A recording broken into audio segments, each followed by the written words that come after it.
시편 119편 161절 이하를 보십시다. 161절 한 절을 다같이 읽겠습니다. 방백들이 무고히 나를 핍박하오나 나의 마음은 주의 말씀만 경외하나이다. 방백들이 무고히 핍박하였다는 말은 핍박받을 사유가 없다는 뜻이 아닙니다. 핍박받을 만한 정당한 사유가 없다는 뜻입니다.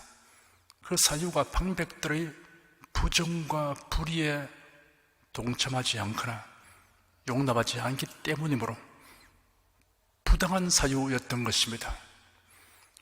힘 있는 사람들이나 다수의 사람들의 핍박에 대해서 두려워하지 않고 담담하게 대처해 나갈 수 있는 비결은 하나님의 말씀을 경외하는 것입니다. 성도는 하나님의 말씀을 거슬러 행하는 것을 가장 두려워해야 합니다. 예수께서 말씀하시기를 몸은 죽여도 영혼은 능히 죽이지 못하는 자들을 두려워하지 말고 오직 몸과 영혼을 능히 지옥에 멸하시는 자를 두려워하라 하였습니다. 162절 한 절 읽겠습니다. 사람이 많은 탈취물을 얻은 것처럼 나는 주의 말씀을 즐거워하나이다. 전리품을 나누는 즐거움은 특별한 즐거움입니다. 생사가 걸린 싸움 끝에 승리하여 취득하는 것이기 때문입니다. 하나님의 말씀으로 인하여 얻는 기쁨이 너무나 크고 특별하기 때문에 전리품을 얻는 즐거움으로 형용하였습니다. 환호성을 지르는 즐거움입니다. 성경에서 얻는 신령한 지식과 지혜의 부활은 지극한 것입니다. 성경에서 하나님이 주신 기업을 발견하고 약속된 몫을 향유하는 즐거움을 누려야 합니다.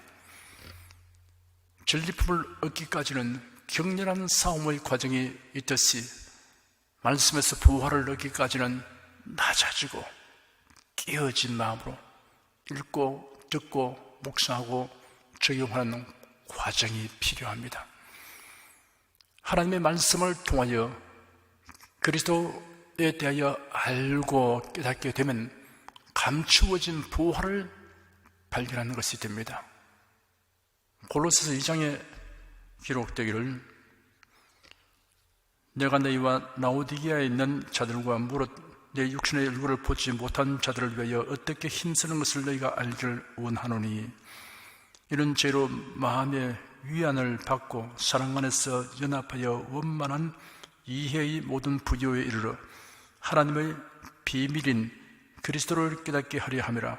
그 안에는 지혜와 지식의 모든 부하가 감추어 있느라 하였습니다. 163절 한 절 읽겠습니다. 내가 거짓을 미워하며 싫어하고 주의 법을 사랑하나이다. 성도들이 거짓을 싫어하는 이유를 세 가지로 정리할 수 있습니다. 첫째, 거짓의 아비가 마귀이기 때문입니다. 예수께서 말씀하시기를 너희는 너희 아비 마귀에게서 났으니 너희 아비의 욕심을 너희도 행하고자 하느니라. 저는 처음부터 살인한 자요 진리가 그 속에 없으므로 진리에 서지 못하고 거짓을 말할 때마다 제 것으로 말하나니 이는 저가 거짓말쟁이요 거짓의 아비가 되었음이라 하였습니다. 기만하는 것과 마귀는 뗄려들 수 없는 관계입니다. 속여서 남의 것을 취하고 속여서 남을 도탄에 빠뜨리고 속여서 자기의 사욕을 취하고 이렇게 하는 일은 사탄이 그 배후에 있는 것입니다. 사탄이 작용하고 있는 것입니다. 기만하여 악행하는 그 사람들은 사탄의 종로로 하고 있다고 보면 되는 것입니다. 둘째, 거짓을 미워하기 때문입니다. 내가 거짓을 미워하며 싫어한다고 하였습니다. 미워할 정도로 거짓을 싫어한다 하는 뜻입니다. 거짓은 좋아하지 않는다 이런 정도가 아니고 거짓에서 아주 미운 마음을 가진다 이런 정도가 되어야 하는 것입니다. 셋째, 하나님의 말씀을 사랑하기 때문입니다. 하나님의 말씀은 다 진실합니다. 이 진실한 말씀을 사랑하면 진리를 왜곡시키고 진리를 혼잡게 하고 기만하고 이러한 것을 싫어하는 것이 당연한 것입니다. 164절 한 절 읽겠습니다.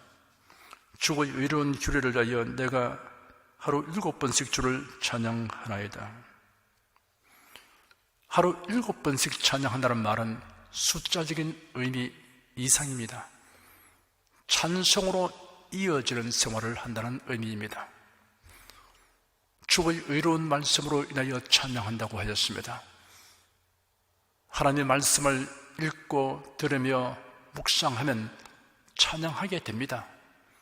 말씀을 통하여 위로, 기쁨, 평안, 소망을 얻고 치료받으며 신령한 지식과 지혜를 얻게 되면 마음에서 찬송이 우러나오기 마련입니다.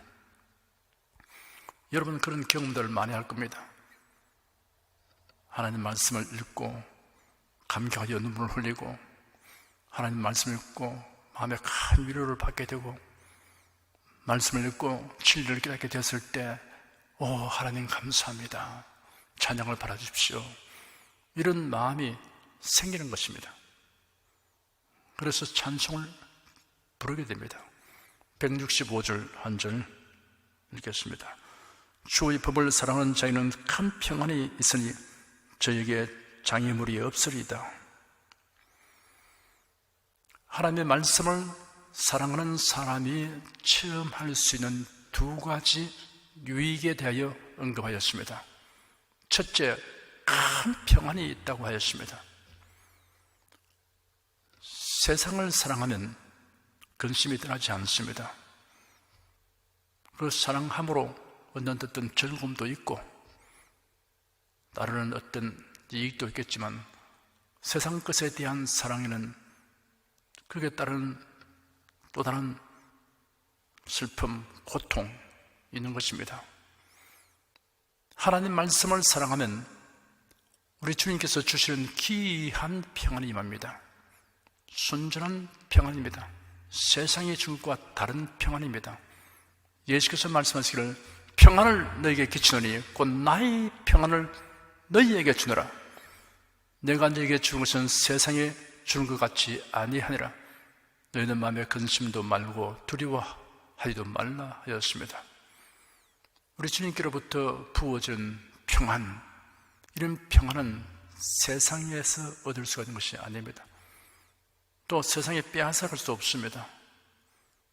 이런 평안이 임하는 것을 체험하며 사는 것이 그리스도인의 특권인 것입니다. 둘째, 장애물이 없다고 하였습니다. 장애물이 제거되든지 아니면 장애물이 디딤돌이 되게 하여 주십니다. 모세가 이스라엘 백성들을 인도해서 광야를 행진할 때 하나님께서 구름 기둥, 불 기둥을 보내셔서 앞길을 인도하셨습니다. 구름 기둥, 불 기둥을 따라가니까 홍해 앞에 당도했습니다. 그 창이라는 홍해를 건널 수가 없습니다.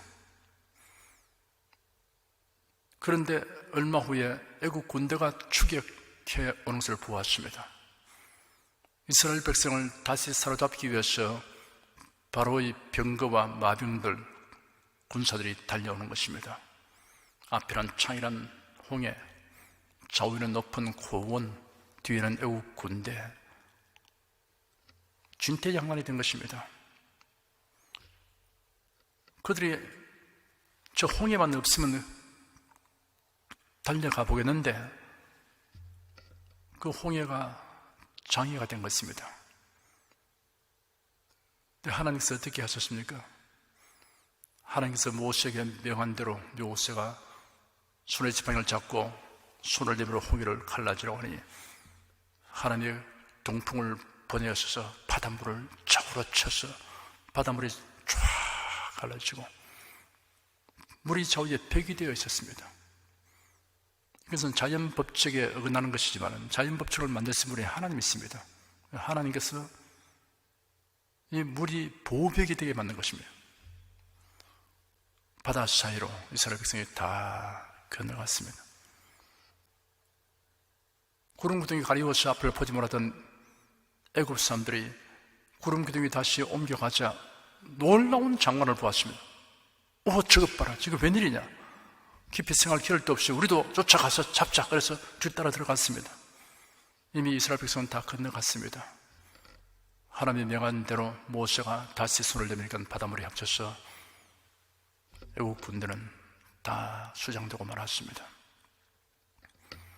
이스라엘 백성들이 가는 길에 홍해가 장애물이었습니다. 그들이 해방을 얻어서 자유를 얻어서 나아가는 길에 도로 자유를 빼앗으려고 다가오는 것은 이스라엘 백성들에게 자유의 삶에 대한 장애물인데 그 장애물이 바로 애국 군대였습니다. 근데 하나님께서 어떻게 하셨습니까? 그 장애물을 제거해버린 것입니다. 홍해도 물이 갈라졌어. 이스라엘 백성이 나가는 앞에 그 장애물이 제거되었습니다.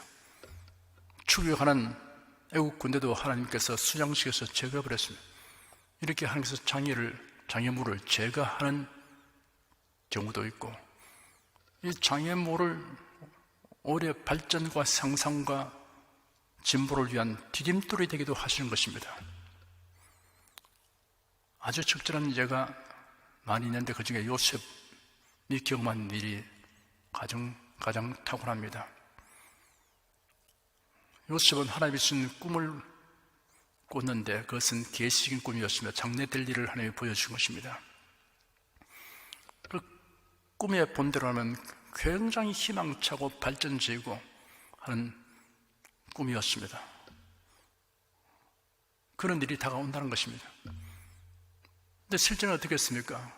그 꿈보다는 전혀 다른 상황이 그에게 주어졌습니다.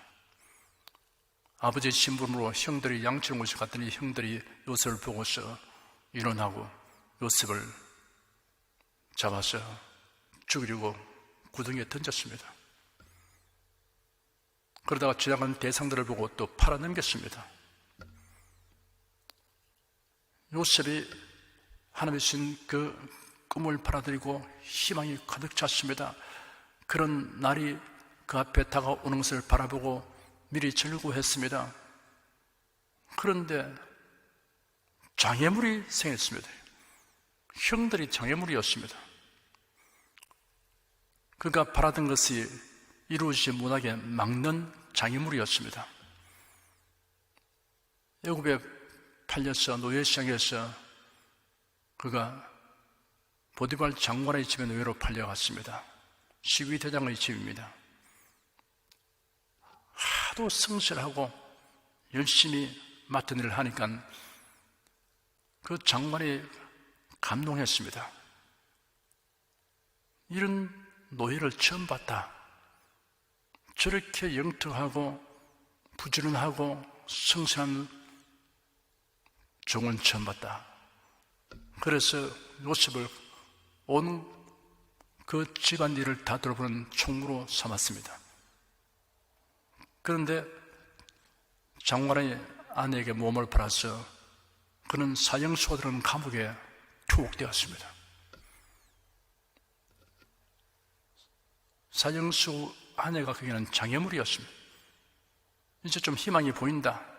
이렇게 보디발 장관의 집에서 가장 총무가 되었으니 여기서 더 발탁되어서 더 나아지고 좋은 길로 갈 수 있겠다고 희망을 가질 수 있는데 장애물이 생겨서 그는 감옥으로 들어가게 된 것입니다. 그렇지만 감옥에서도 그런 아주 성실하게 주어진 일을 잘하고 하니 전옥이 감동을 받았어서 오랜 세월 동안 제수를 따르다 보니까 제수의 그 표정을 보고 행동을 보면 이 사람은 죄 없는데 억울하게 들어왔다, 이 사람은 죄가 많다, 이렇게 판단할 수 있는 능력이 있는 것입니다. 그래서 요셉에 대해서는 이 사람은 억울하게 들어왔다, 죄가 없다, 이렇게 판단했습니다. 그래서 요셉에게 감옥의 재반 사무를 다 맡겼습니다. 왕의 상에 떡과 술을 갖다 바치는 이러한 장관 둘이가 감옥에 들어왔습니다. 어느 날 두 사람이 꿈을 꾸고 난 다음에 몹시 고민합니다. 요셉이 그 꿈 이야기를 들려달라 하고 듣고 해석을 해줬습니다. 떡장관은 처형되고 술장관은 다시 회복된다 하는 이야기입니다. 만 내가 해석한 대로 되면 당신이 복직이 되거든, 내가 억울하게 이렇게 감옥에 갇힌 것을 단언해 주어서 나를 좀 건져주세요 하니까 여부가 있나 그랬습니다. 자기가 그렇게 살아나서 다시 복직된다면 당연히 그 일을 하겠다고 했습니다. 근데 요셉 꿈 해석한 대로 되었습니다. 복직되었습니다. 그런데 까마득히 잊어버리고 말았습니다. 매일매일 좋은 소식이 올 거라고 기대했는데 이루지 않습니다. 그 장관은 요셉에게는 장애물이었습니다. 그런데 어느 날 애국 왕이 꿈을 꾸는데 해석을 하지 않고는 도저히 견딜 수 없는 지경이었습니다. 아무도 그 꿈을 해석해 주지 못합니다. 그때서야 그 술장관이 감옥에 있을 때 일을 회상하게 되었고 왕 앞에 요셉을 추천했어. 그래서 왕 앞에 나와서 꿈을 해석하게 됐는데 하나님이 주신 지혜를 가지고 하나님이 주신 말씀 받아서 그 꿈을 해석해 주니까 왕이 탐복을 해서 그를 국무총리의 자리에 앉혔습니다. 총리가 되었습니다. 결국은 하나님께서 그가 17세 소년일 때 보여줬던 그 이상이 실제화된 겁니다. 그 과정에서 탄탄대로가 놓여지고 일사천리로 일이 진행된 것이 아니고 계속 장애물 가까이 있는 사람들이 자기에게 혜택을 준 요셉에게 장애물이 되었습니다. 형들이 들에서 양을 치고 있는데 아버지가 신분문에서 먹을 것을 가지고 와서 땀을 흘리면서 찾아갔는데 또 장소로 옮겨버렸어. 사방에 숨어서 또 찾아가고 그래서 갖다 주는데 이렇게 수고한 동생에게 베푼 것이 바로 구덩이에 던지고 그 다음에 종으로 팔아버린 것입니다. 이런 식으로 일이 자꾸 꼬여가고 어려워지고 모든 것이 다 앞에 장애물이었습니다. 그런데 하나님께서는 결국은 어떻게 했습니까? 그런 과정을 통해 가지고서 결국은 도약하는 발판을 삼은 것입니다. 그러니까 애굽에 가서 총리가 되려면 어떤 방법으로 되겠습니까? 길이 없습니다.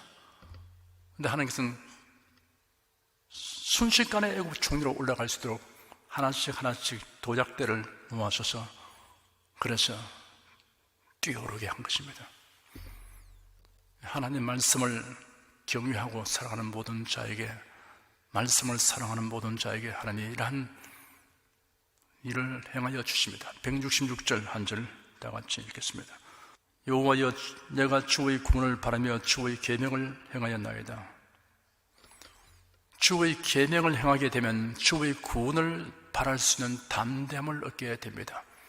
요한일서 3장에 기록되기를 사랑하는 자들아, 만일 우리 마음이 우리를 책망할 것이 없으면 하나님 앞에서 담대함을 얻고 무엇이든지 구하는 바를 그에게 받나니, 이런 우리가 그의 계명들을 지키고 그 앞에서 기뻐하시는 것을 행함이라 하였습니다. 167절 한 절 읽겠습니다. 내 심령이 주의 증거를 지켜 싸우며 내가 이를 지키 사랑하나이다. 하나님의 말씀을 사랑하게 되면 그 말씀을 순종하는 것이 어렵지 않습니다. 하나님 말씀을 사랑하는 근본 동기는 무엇입니까? 하나님의 사랑을 입었기 때문이십니다. 입었기 때문인 것입니다. 하나님의 사랑을 입으면 하나님 말씀을 사랑하게 됩니다. 자식이 부모의 사랑을 알면 부모의 말씀을 사랑하게 됩니다. 하나님의 사랑을 내가 입었다 하는 것을 체험하는 깊이에 비례해서 하나님 말씀에 대한 사랑도 풍부하게 되는 것입니다.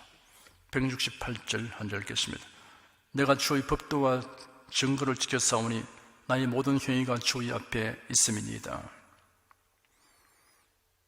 하나님의 말씀대로 행하면 그 모든 행위를 하나님께서 다 아십니다. 사람들은 몰라도 상관없습니다.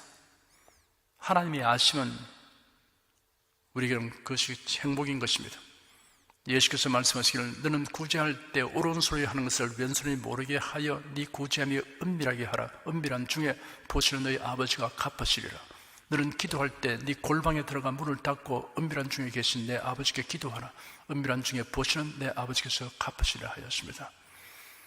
말씀대로 행한 일에 대하여 주님께서 칭찬하시고 상을 주십니다. 그러니 우리는 다른 사람을 의식해서가 아니고 하나님을 의식해서 말씀대로 살아야 됩니다. 주의 말씀대로 열심히 살아가면 하나님이 다 보십니다. 그리고 거기에 대해서 주님께서 칭찬해 주시고 상을 주시고 면류관도 주십니다.